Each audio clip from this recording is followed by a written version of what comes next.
Hello and welcome back to my channel. Today I'm in a place called Porlock, which is northwest Somerset. I'm here visiting for a few days, and on our first night we came down to this area. It's called Porlock Marsh, right on the shoreline, and I was amazed at how kind of varied the landscape was. Certainly from a photography point of view, you've got the shoreline obviously, so you've got the sea, where it meets the kind of the pebble front. There's also some kind of wooden posts which go out into the sea, so that makes some great opportunities for some long exposures. And then equally you've got this kind of great open marshland. I believe it's a seawater marshland, because it was originally I believe just a normal marshland, and the shores actually got a natural barrier of shingle. But about 30 years ago or so, they allowed the barrier to be breached, because it was beginning to be breached anyway, and they were obviously spending a lot of money repairing the shingle wall. So they took the option to let nature take its course. So that of course allows seawater to then enter this marshland. It's obviously poisoned a lot of the land and killed a lot of the original kind of biodiversity in the area, but then it's created its own kind of natural biodiversity in the process. So it's a really fascinating place to be. So I've looked online already to see what opportunities there are down here. As you can see, there's some great views along the coastline to Porlock Weir in the distance. It's afternoon now, so I've only got to hang around for an hour or so, exploring this area to see what kind of the light will throw up as it gets towards sunset. And then I know that the sunset comes down over there, so it should cast some nice orange glow kind of this way towards the coast. So this way you've got Hurlstone Point, which is an old lifeguard or an old Coast Guard station up on the hill, so I might be able to get some good compositions that way. And equally, when I saw online, there's unfortunately some dead trees, but their trunks are left, so it almost looks like a bit of a skeleton kind of forest, or the remains of a skeleton forest from when this area was a bit more protected from its natural shingle wall. So I'll go and have a look at that as well. So I'm looking to shoot a mix of digital and film photography today. I've bought my Konica TCX, and it's got some Ilford FP4 Plus film, so I'm looking to get some good monochrome compositions there. And I like shooting lone trees, so I'm hoping there's a good lone tree remaining further down the shoreline. And then of course I can look and get some longer kind of exposures at the shoreline and see if I can get some minimalist photography going as well. So like I said, I've got an hour or so here, so I'm going to go and have an explore, and I'll show you my compositions and talk you through what they are and how I'm going to approach them. So let's get going.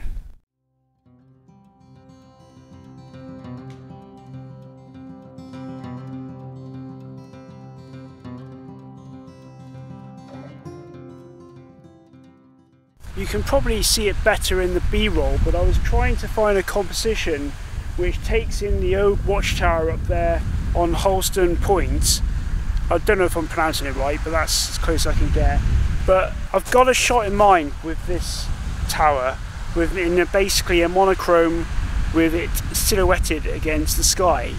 But I just can't seem to find the location to take the shot. I think it's one of those scenarios where sometimes you see something in the distance that you want to take a photo of, but when you get closer to that object, the scene, the composition doesn't quite work as well as it did when you first saw it. And I think that's the case here.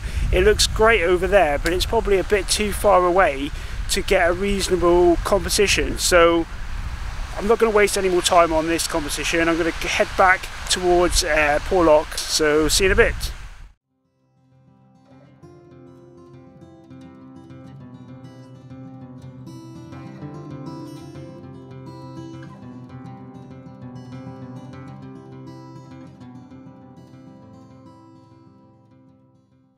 As you can probably see, the tide is quite far out, and that's going to make certainly compositions the shoreline quite difficult, because as you can see in the background, these wooden posts make for some great compositions when they're going in or out of the water. But unfortunately, check your timings, check your tides, and make sure that the tide is where you want it. So it's not going well, this video trip so far. I'm starting to get a bit worried that I'm gonna not get any shots at all, but I'm looking more to inland now at the salt marsh, and I can start to see kind of the remnants of an old kind of forest decaying away because of the obviously the salt water has killed those trees. So I'm going to head back inland now and hopefully try and find a composition.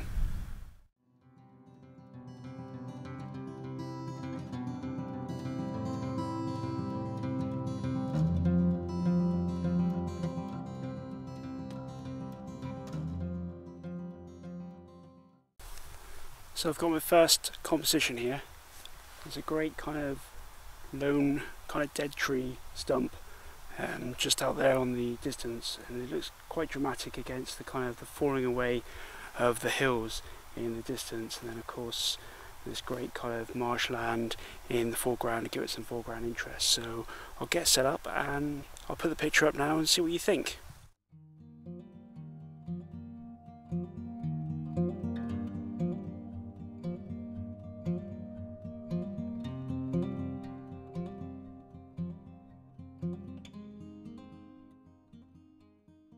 Right, I'm coming up on a very interesting location at the moment. As you can probably see in the distance and from the B-roll, there's kind of like a dead or dying, or a dead forest here, which is being killed by when the sea broke through what's known as the breach in Porlock, the shingle bar that was protecting this bay. So great opportunity for photography here. I love kind of decay for some reason, so hopefully I'll be able to find some compositions in the remaining light. And also, more importantly, there's a couple of kind of full-size dead trees just coming up, so I'm really hoping I can find a good composition here to make use of the last of the light. So let's go and see what I can find.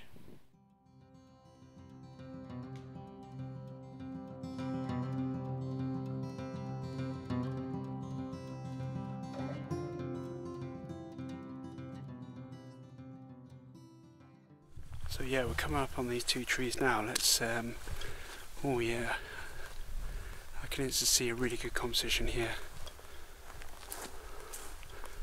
Lots of separation from the background, which is great. Definitely going to be a composition here. I'll switch you around so you can see what I'm looking at. Also, very sad, but also great photography options for people who love lone and decaying trees. So, ooh, a nice bit of reflection there. That might help make a good shot, having water in the foreground. Not quite sure what this building is.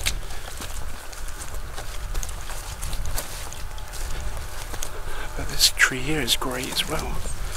So I'm going to put the film camera away so I don't fall and slip and embarrass myself, and see what compositions I can find here. But definitely some really good scope. So I better get cracking because the light is failing. So first attempt at this composition with my film camera. It's shutter priority. So I've set it on a shutter priority of 1/8 of the second. That's as low as it will go before it has to do bulb mode, which I haven't got the equipment to do yet.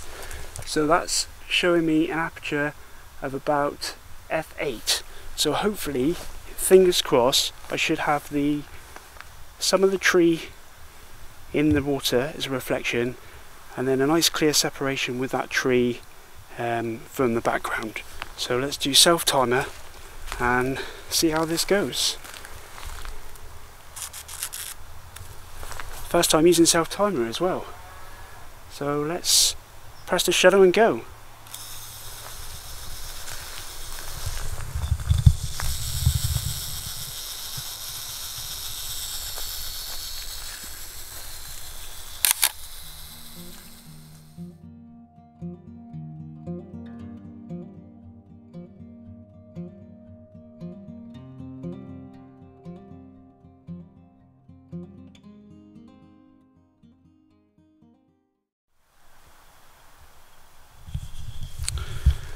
So this time a similar shot, but with my digital camera.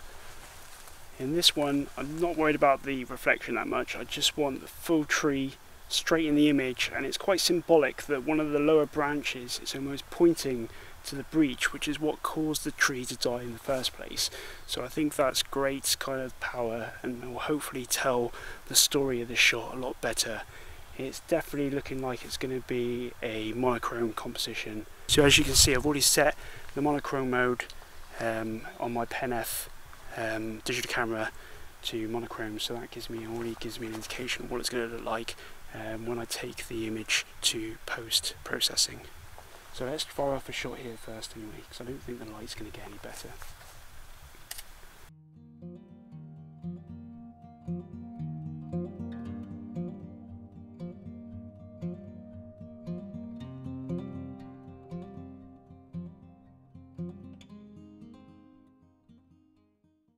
Time to call it a day because the light's fading now, and I've come to a good point where I can cut back to the place that we're staying. So I really am thankful that I found such a good composition to include in this video. It's probably one of my favourite images that I've taken this year, because I love those kind of simple compositions, and I think this one works really well. So thanks for watching. Bye for now.